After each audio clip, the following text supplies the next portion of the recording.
Hello বন্ধুরা, welcome back to my channel. কেমন আছো তোমরা? আশা করছি ভালো আছো। তোমাদের ভালোবাসায় আমরা অনেক ভালো আছি। তো দেখো, আজকের ভিডিওটা সম্পূর্ণ দেখতে থাকো। আশা করছি তোমাদের ভালো লাগবে, আর ভালো লেগে থাকলে অবশ্যই চ্যানেলটি সাবস্ক্রাইব করে দিও। তো দেখো, আমি সকাল থেকে আজকে সেরকম কোনো ভিডিও করিনি। ঘুম থেকে উঠে ঠাকুর পূজা করে তারপরে কিন্তু আমি ভিডিওটা শুরু করেছিলাম। সকাল মনে করো সেই 7:30-8টার মতো। আজকে চিড়া ভাজা করে নিয়েছি, পেঁয়াজ লঙ্কা দিয়ে মেখে নিয়েছি, আর ছোলা ভাজা করেছি, আর সঙ্গে হচ্ছে চা। এগুলো আজকে সকালে খেয়েছিলাম। আর আজকে একদমই ভিডিও করতে ইচ্ছে করছিল না, জানি না কেন। তাও এই ছোটো ছোটো স্কিপগুলো নিয়ে রাখছিলাম, তো ভাবলাম না এগুলোকেই পোস্ট করি, যেহেতু আমি পোস্ট করি রোজ দিন, সেহেতু। তো বন্ধুরা, আজকে এইসবই দেখতে থাকবো। আর কি করবে, তারপরে এইদিকে দেখো চা খাবোর জন্যে সকাল সকাল বসে পড়েছি। আর তারপর দুপুরে কিন্তু আমি আজকে রান্নার ভিডিও করিনি। আর এদিকে দেখো, বর বলছিল বিকেলবেলা যে আনারস কাটতে, তো সেই আনারস কাটার ভিডিও আমি করিনি, আমার মেয়ে করে দিয়েছে। দেখো কীরকম উল্টাপাল্টা ভিডিওর মতন দেখাচ্ছে। কী করা যাবে, আমি যেহেতু করিনি সেহেতু এরকম করেই পোস্ট করলাম। জানি না ফেসবুক কীভাবে নেবে।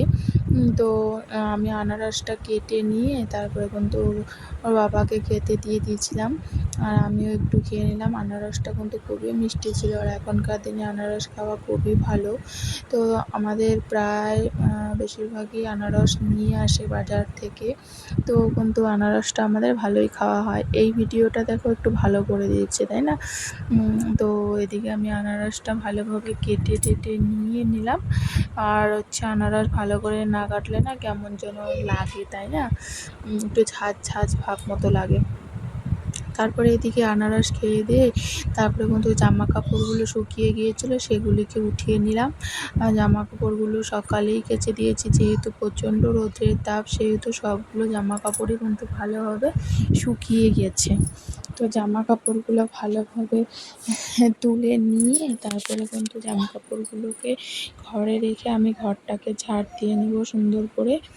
যেহেতু তোমাদের আগেই বললাম আজকে আমি সেরকম কোনো ভিডিও করিনি, সেহেতু সেরকম কিছু আজকে আমার ভিডিওতে তোমরা দেখতে পাবে না, যেমন রান্না বান্না এইসব।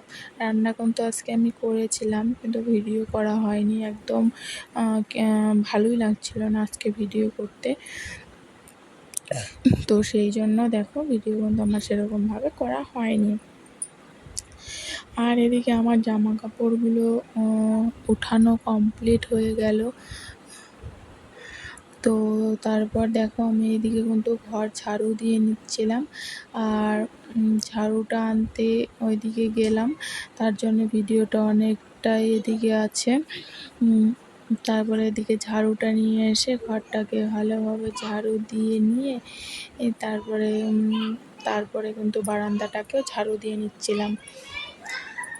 তো তোমরা অবশ্যই কমেন্টে জানিও কে কোথা থেকে আমার ভিডিও দেখছো, আর ভিডিও ভালো লেগে থাকলে অবশ্যই সাবস্ক্রাইব করে দিও, যেহেতু আমার চ্যানেলটা নতুন।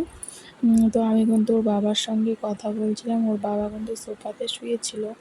ওর বাবারও দোকান যাওয়ার টাইম হয়ে গেছে, আর ছেলে যেহেতু একদম অত্যাচার করছিল যে ও যাবে আর কি, ঘুরতে যাবে, এরকম টাইমটা তো আমি ওকে ঘুরতে নিয়ে যাই। তার জন্য কিন্তু প্রচণ্ড অত্যাচারও করছিল। তার জন্য আমি তাড়াতাড়ি করে ঘরটা দিয়ে ঝাড়ু দিয়ে নিচ্ছিলাম। ঘরটাকে ঝাড়ু দিয়ে নিয়ে ভিডিওটা এডিট করে, যেহেতু রোজ দিন কিন্তু আমি 1:30-2টার সময় ভিডিও এডিট করে রেখে দিই। আজকে যেহেতু আমি ভিডিওই করিনি, তো কী এডিট করব, তাই না? আজকে কিন্তু আমি ভিডিও এডিটই করিনি, এখন এডিট করছি, মানে বিকেলবেলা ঘরটা ঝাড়ু দিয়ে ঠিয়ে জামা কাপড় গুছিয়ে টুছিয়ে তারপরে কিন্তু এডিট করছি। আর এটা হচ্ছে শনিবারের ভিডিও। আজকে যেহেতু শনিবার, আজকের ভিডিওই এটা। তো ভিডিও যেহেতু আমি একদিন গোলমাল করে ছেড়েছি জন্য গোলমাল হয়ে যাচ্ছে ভিডিওগুলো ছাড়া। তো কী করা যাবে, আস্তে আস্তে ঠিক হয়ে যাবে, তাই না? তো এদিকে দেখো, আমি কিন্তু ঘর বারান্দাটাকে, রান্নাঘরটাকে ভালোভাবে ঝাড়ু দিয়ে নিচ্ছিলাম। ঝাড়ু দিয়ে নিয়ে তারপরে কিন্তু আমি এদিকে চলে যাব হচ্ছে কাপড় গোছাতে। এই সময় দেখি আমাদের গাছের পেয়ারা দেখো কত বড় হয়েছে। তো গাছটা তোমাকে আরেকটা ভিডিওতে দেখিয়ে দিব। আর এদিকে আমি জামা কাপড় গুছাতে বসে পড়লাম আর কি। তো জামা কাপড় গুছাতে তোমাদের কিছু কথা শেয়ার করি। কিন্তু রোজ দিনই ভিডিও ডেইলি ব্লগ দেই, কিন্তু আমার যেহেতু মোবাইল ধরার সেরকম কেউ নেই, তো খুবই অসুবিধা হয়। তো ভাবছি একটা মোবাইল ধরার স্ট্যান্ড কিনে নিব। মোবাইল ধরার স্ট্যান্ড কিনলে কিন্তু আমার অনেকটাই সুবিধা হবে মোবাইলটাকে রেখে ভিডিও করার। তো মিশো থেকে ভাবছি অর্ডার দিব। তোমরা অবশ্যই কমেন্টে জানিও ডেইলি ব্লগের জন্য কীরকম স্ট্যান্ড ভালো হয়। আমি তো ঠিক জানি না, সেই জন্য আমি ঠিকঠাক অর্ডারও দিতে পারছি না। আর ওর বাবাকে বললে তো একদমই না করবে, বলবে একদম দরকার নেই এসব বলবে। তো তোমরা অবশ্যই একটু কমেন্টে জানিও তো কীরকম স্ট্যান্ড ভালো হয় আর কি। তো ভিডিওটা কি আর বড় করব না, ভিডিওটা তো এখানেই শেষ করব। তোমরা যারা নতুন আছো অবশ্যই চ্যানেলটা সাবস্ক্রাইব করে দিও আর বেল আইকনটা অন করে দিও, পাশে থেকো। দেখা হবে কালকে আরেকটা নতুন ভিডিও নিয়ে। ভালো থেকো, সুস্থ থেকো। আর যারা আমার রোজ দিনের ভিডিও দেখো তাদেরকে অসংখ্য ধন্যবাদ। আর যারা আমাকে